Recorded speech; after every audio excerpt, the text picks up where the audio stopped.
Hey guys, welcome to my channel BD smart জেনারেশনের পক্ষ থেকে আপনাদের সবাইকে স্বাগতম। তো আশা করি সবাই ভালো আছেন, আল্লাহর রহমতে আমি অনেক ভালো আছি। আজকে আমি আপনাদের সঙ্গে খুবই চমৎকার তিনটি স্টেপ নিয়ে হাজির হয়েছি, যে তিনটি স্টেপের মাধ্যমে আপনার বিকাশের যে কোনো সমস্যার সমাধান করতে পারবেন আপনি নিজেই। তো ভিউয়ার্স, আজকে আমি সবগুলো স্টেপ বাই স্টেপ দেখিয়ে দেবো। তো ভিউয়ার্স, চলুন শুরু করি।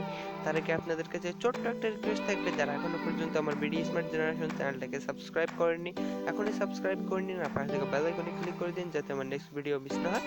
তো ফ্রেন্ডস, সেটা করার জন্য আপনাকে ছোট্ট একটা কাজ করতে হবে। আপনি চাইলে আপনার চ্যাটের ডিফল্ট ব্রাউজার দিয়ে করতে পারবেন, অথবা আপনার যদি ক্রোম ব্রাউজার থেকে ওটা দিয়েও করতে পারবেন, এবং আপনি যদি চান যে অন্য কোনো ব্রাউজার দিয়ে তাও হবে, সমস্যা না।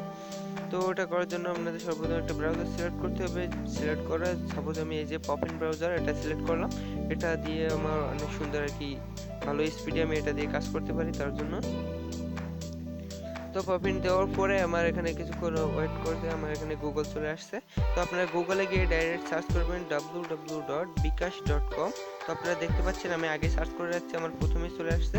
তো এই যে bkash.com দেওয়ার পরে প্রথমে একটা ওয়েবসাইট দেখতে পাচ্ছেন আপনারা, https://www.bkash.com। তো আমরা এই ওয়েবসাইটে চলে যাব। তো এই ওয়েবসাইটে আসার পর প্রথমে এরকম একটা ইন্টারফেস শো হবে। এখান থেকে আপনি খুব সহজে আপনার সকল সমস্যার সমাধান নিতে পারবেন এখান থেকেও। তো এই স্টেপটা যারা আর কি ফোনে কথা বলতে আর কি লজ্জা বোধ করে, আমাদের কিন্তু অনেকেই আছে যেগুলো ফোনে কথা বলতে অনেক আর কি হয়, নার্ভাস ফিল করে, তো তাদের জন্য এই ওয়েবসাইটটা অনেক সুন্দর, আপনার হেল্পফুল হবে। তো তার জন্য আপনি যেটা করবেন, এই যে লাইভ চ্যাট একটা অপশন রয়েছে এখানে, তো আমরা এই লাইভ চ্যাটে ক্লিক দিব।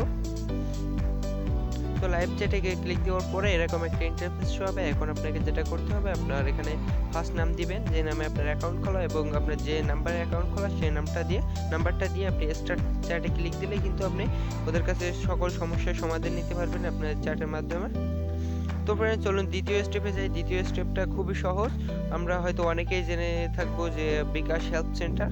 তো আমরা সরাসরি বিকাশ হেল্প সেন্টারে কথা বলতে পারবো আপনার আর কি ফোনের মাধ্যমে। তো তার জন্য আমাদের যেটা করতে হবে, আমাদের সরাসরি ডায়াল প্যাডে চলে যেতে হবে। ডায়াল প্যাডে গিয়ে একটা নাম্বার টাইপ করতে হবে। তো নাম্বারটা আমি ডিসক্রিপশন বক্সে দিয়ে দেবো, ওয়েবসাইটটাও দিয়ে দেবো, চাইলে ওখান থেকে দেখে আসতে পারবেন। তো আমরা সরাসরি ডায়াল প্যাডে একটা নাম্বার সার্চ করব। আমি এখানে আগে কল দিয়ে রাখছি, এই যে 16247। তো আমরা এই নাম্বারে ফোন দিয়ে আমাদের সকল সমস্যার সমাধান করতে পারবো কিন্তু খুব সহজে কথা বলে নিজে।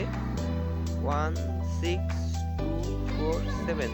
তো এই নাম্বারটা আপনি ভালোভাবে মনে রাখবেন, তাহলে আপনি কিন্তু নিজেই সমস্যার সমাধান করতে পারবেন। এবং তৃতীয় যে স্টেপটা আছে, এটা আর কি আমি ফোনে দেখাবো না, এটা আপনার নিজের কাজ। তো এটা আপনি চাইলে করতে পারবেন। আপনার যদি বিকাশের কোনো রকম সমস্যা হয়, তাহলে আপনার সকল আর কি এনআইডি কার্ডটা নিয়ে, যেটা দিয়ে আর কি আপনার অ্যাকাউন্ট খোলা, তো ওই কার্ডটা নিয়ে আপনি নিজেই আর কি অফিসে চলে যাবেন, আপনার এজেন্ট অফিসে, বিকাশ এজেন্ট অফিসে গিয়ে আপনি নিজেই তাদের সঙ্গে কথা বলে আপনার সকল সমস্যার সমাধান করতে পারবেন। তো ফ্রেন্ডস, আজকের ছিল এই তিনটি স্টেপ। তো এই তিনটি স্টেপ যদি আপনার ভালো লেগে থাকে, অবশ্যই আমার ভিডিওটা একটা লাইক দেবেন এবং কমেন্ট করে জানাবেন ভিডিওটি কেমন হলো। আর পরবর্তীতে কী ধরনের টিউটোরিয়াল চান সেটাও কমেন্ট করবেন, ইনশাল্লাহ আমি দেওয়ার চেষ্টা করবো। Bye bye.